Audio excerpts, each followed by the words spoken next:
All, welcome back to channel commerce concept building. अब कैसे हैं आप सब? आई होप आप सब एकदम अच्छे होंगे, एकदम बढ़िया होंगे।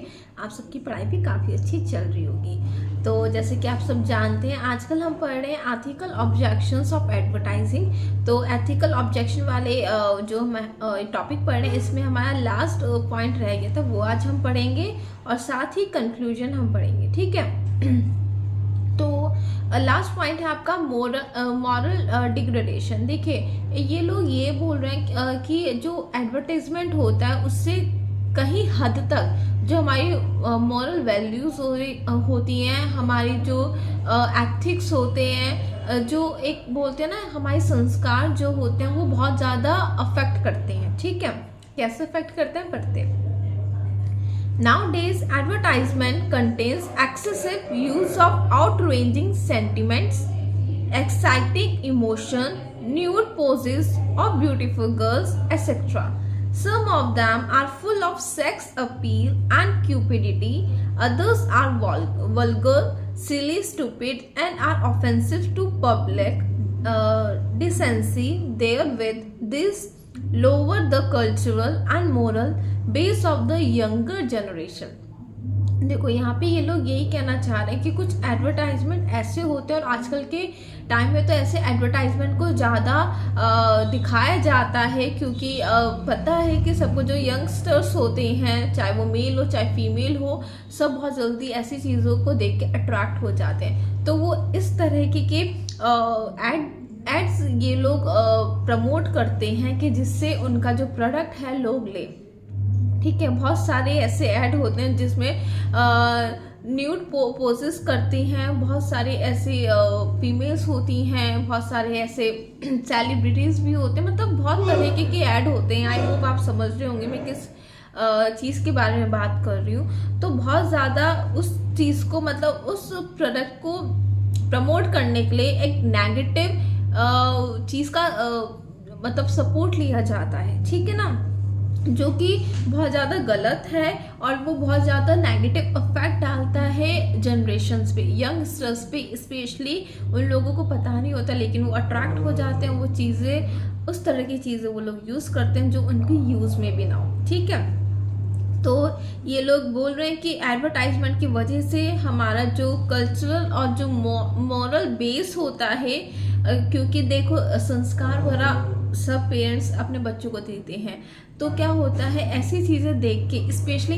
यंगस्टर्स की जो जनरेशन होती है वो बहुत ज़्यादा अफेक्ट हो जाती है। ठीक है ना, उनको एक गलत इन्फॉर्मेशन दिखाई जाती है, गलत तरीके से उस चीज़ को प्रेजेंट किया जाता है, तो बहुत ज़्यादा उनकी मॉरल वैल्यूज़ जो उनको दी गई थी, जो संस्कार उनको दिए गए थे, तो वो बहुत ज़्यादा अफेक्ट करते हैं नेगेटिव तरीके से। ठीक है, तो आई होप आपको मॉरल डिग्रेडेशन वाला पॉइंट क्लियर हुआ हो। डिग्रेडेशन का मतलब ये है कि आपका जो मॉरल जो वैल्यूज हैं, जो आपको बताए गए हैं, सिखाए गए हैं, उनको एक तरह से अफेक्ट करना नेगेटिव वे में, उनको हार्म करना। ठीक है ना, डिग्रेडेशन का मतलब खराब कर देना हर चीज को।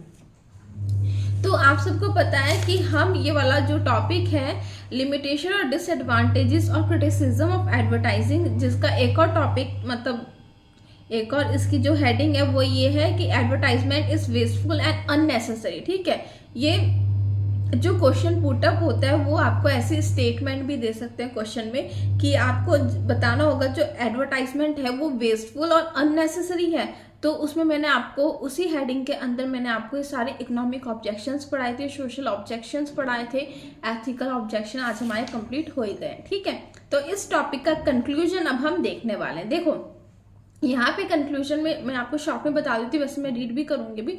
ये लोग ये बोल रहे हैं कि सारे एडवर्टाइजिंग कंपनीज ऐसी नहीं होती, सारे एडवर्टाइजमेंट ऐसे गलत नहीं होते, वो सोशली, एथिकली और इकोनॉमिक फॉर्म में वो हार्म नहीं करते हैं सोसाइटी को। बहुत कम ऐसे एडवर्टाइजमेंट कंपनीज होती हैं जो ऐसे गलत तरीके का मतलब हर चीज़ को यूज़ करती है और सोसाइटी को हार्म करने की कोशिश करती है। लेकिन ऐसा माना गया है कि अगर हम देखें तो एडवर्टाइजमेंट के बहुत ज़्यादा इम्पॉर्टेंट आप बेनिफिट्स मतलब बोल सकते हैं कि बहुत ज़्यादा इम्पॉर्टेंट बेनिफिट्स हैं। तो इसी वजह से ऐसा बोला गया जो एडवर्टाइजमेंट है वो सही है हमारी सोसाइटी के लिए। हाँ, कुछ कंपनीज जो ऐसा काम करती हैं वो गलत काम करती हैं। और आजकल तो ऐसा हो भी गया कि अगर किसी ने कोई लाइन क्रॉस की, मतलब हर एक स्टैंडर्ड सेट कर देते हैं जो एजेंसीज होती हैं कि आपको इस तरीके से ही एडवर्टाइजमेंट दिखाना है, वो वल्गर नहीं होना चाहिए, वो हार्म नहीं करना चाहिए सोसाइटी को किसी भी तरीके से।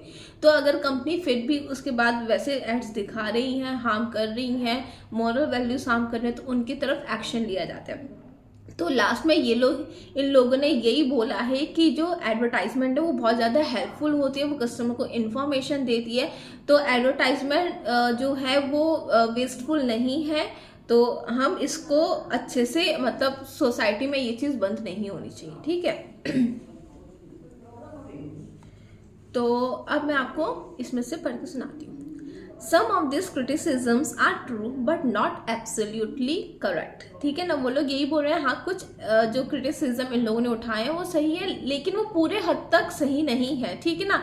एक होते हैं ना, आपको पता होगा जब किसी इंसान में चाहे छोटी सी कमी हो, ठीक है ना, अगर लोगों को पता चल जाता है कि उस इंसान के अंदर ये कमी है, तो लोग ना उसी छोटे से पॉइंट को ना इतना बड़ा चढ़ा के बताते हैं, उन लोगों को मौका मिल जाता है कि हाँ उस इंसान की खामियां गिनाने का, चाहे उसकी एक ही क्यों ना छोटी सी कमी हो।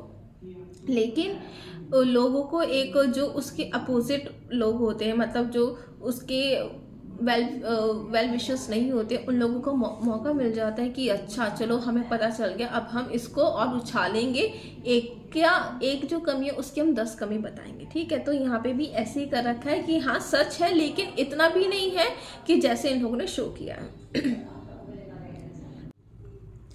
Most of them are now redundant since advertisement has provided its effectiveness and efficacy in enhancing production and consumption।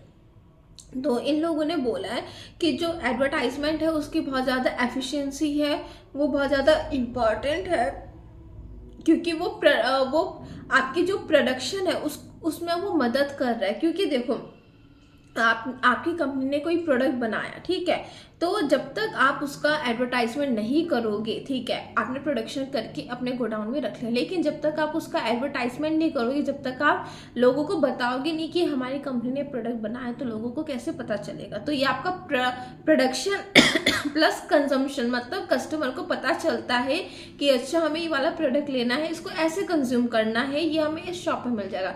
तो प्रोडक्शन और कंजम्पशन में दोनों ही एक्टिविटीज में जो एडवर्टाइजमेंट है वो बहुत ज़्यादा मदद करता है।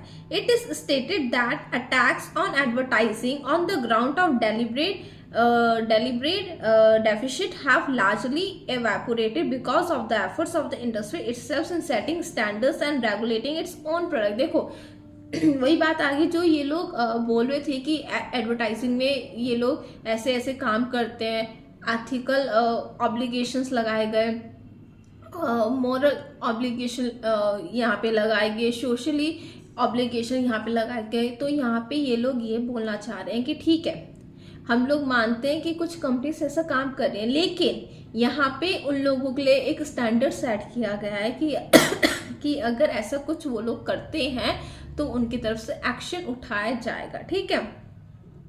तो यहाँ पे ऐसा नहीं है कि कोई अगर कुछ गलत काम करेगा तो वो चलता ही रहेगा, ऐसा नहीं है। तो यहाँ पे स्टैंडर्ड सेट किया जाता है और ये देखा जाता है कोई भी कंपनी उस स्टैंडर्ड को क्रॉस ना करे, ठीक है। Therefore, it can be said safely that investment in advertising is not a waste।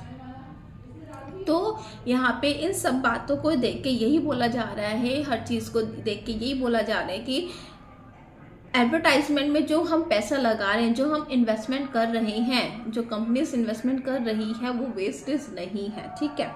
Though there may be some wastage in doing an advertisement, but it does not mean that advertisement should be altogether stopped। देखो वो लोग ये बोल रहे हैं कि हम मानते हैं थोड़ा सा जो हम इन्वेस्टमेंट कर रहे हैं एडवर्टाइजिंग करते समय वो थोड़ी वेस्ट हो जाती है, ठीक है। वेस्ट कैसे होती है आप कुछ भी समझ सकते हैं कि जो मीडिया है वो ज़्यादा पैसे ले रहे हैं, ठीक है ना, जो सेलिब्रिटी है वो बहुत ज़्यादा पैसे ले रहे हैं आपसे, ठीक है ना, और भी बहुत सारी मतलब बहुत सारी ऐसी चीज़ें होती हैं जिसकी वजह से जो आपका जो एडवर्टाइजमेंट में जो आपने इन्वेस्टमेंट कर रखा है वो थोड़ा वेस्ट होता है जब आप एडवर्टाइजमेंट कर रहे होते हो, ठीक है। तो उन लोगों ने बोला है कि ये छोटे मोटे तो हम जो वेस्टेज है वो कर लेंगे, मतलब सफ़र कर लेंगे, लेकिन इसका मतलब ये नहीं है कि हम एडवर्टाइजमेंट को पूरा ही बंद कर दें। Advertisement provides useful information to the consumer to arrive at rational buying decision, क्योंकि एडवर्टाइजमेंट की मदद से ही हर कस्टमर को प्रोडक्ट के बारे में पता चलता है, उसको ये पता चलता है कि उसको कहाँ से क्या चीज़ लेनी है या नहीं लेनी है। Advertising has become an important marketing tool of the present business environment. Advertising आज के टाइम पे बहुत ज़्यादा एक इम्पॉर्टेंट प्रमोशन टूल माना गया है, ठीक है ना। ये आपके प्रोडक्ट को प्रमोट करते हैं मार्केट में।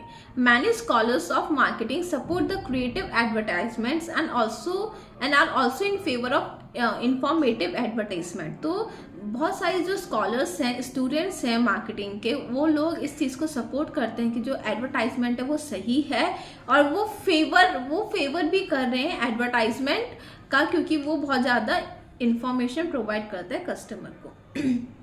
Thus we again conclude that all advertisements are not social waste. तो हम इसको इस बात को हम फिर से कहना चाहते हैं कि जो एडवर्टाइजमेंट होते हैं, जो सारे, अगर हम एडवर्टाइजमेंट की बात करें, वो सोशल वेस्ट नहीं है, ठीक है ना। आई होप आपको ये चीज़ क्लियर हो गई हो अब अच्छे से। तो देखो, अगर इस टॉपिक में कोई भी डाउट या कन्फ्यूजन है तो आप आराम से कमेंट सेक्शन में मुझसे पूछ सकते हैं। तो अब हमारा एडवर्टाइजिंग चैप्टर का एक लास्ट टॉपिक बचा है, जो कि है प्रिंसिपल्स और characteristics of an effective advertisement, ठीक है ना। तो इस टॉपिक को हम कल से कंटिन्यू करना स्टार्ट करेंगे, फिर हमारा एडवर्टाइजमेंट वाला जो चैप्टर है वो कंप्लीट हो जाएगा। और हाँ, एक इम्पॉर्टेंट बात, काफ़ी बच्चों के मेरे पास कमेंट आ रहे थे कि मैम प्लेलिस्ट बनाइए, हमें दिक्कत होती है। तो मैंने 12 या 11, मुझे ध्यान नहीं है, 12 आई थिंक, एक मिनट में चेक करती हूँ कहाँ तक की मैंने बनाई है। हाँ, 12 चैप्टर्स की मैंने प्लेलिस्ट बना दी है, बहुत टाइम लगा था मुझे, तो मैंने 12 चैप्टर्स की प्लेलिस्ट बना दी है। अब जैसे जैसे मुझे आगे टाइम मिलेगा वैसे वैसे मैं बनाती रहूँगी, ठीक है। तो मैंने स्टार्ट किया है फर्स्ट चैप्टर से, तो जो फर्स्ट चैप्टर है वो आपको नीचे मिल जाएगा, ठीक है। मैंने मार्केटिंग मैनेजमेंट चैप्टर का नंबर और चैप्टर का नाम लिख के मैंने प्लेलिस्ट बनाई है। चैप्टर वाइज आपको सारी प्लेलिस्ट आपको मिल जाएगी। तो जिस भी बच्चों को पुराने चैप्टर्स पढ़ने हैं तो वो आराम से पढ़ सकते हैं, ठीक है। तो आई होप आपको ये चीज़ क्लियर हो गई हो। फिर हम मिलेंगे अब कल की क्लास में, तब तक के लिए बाय।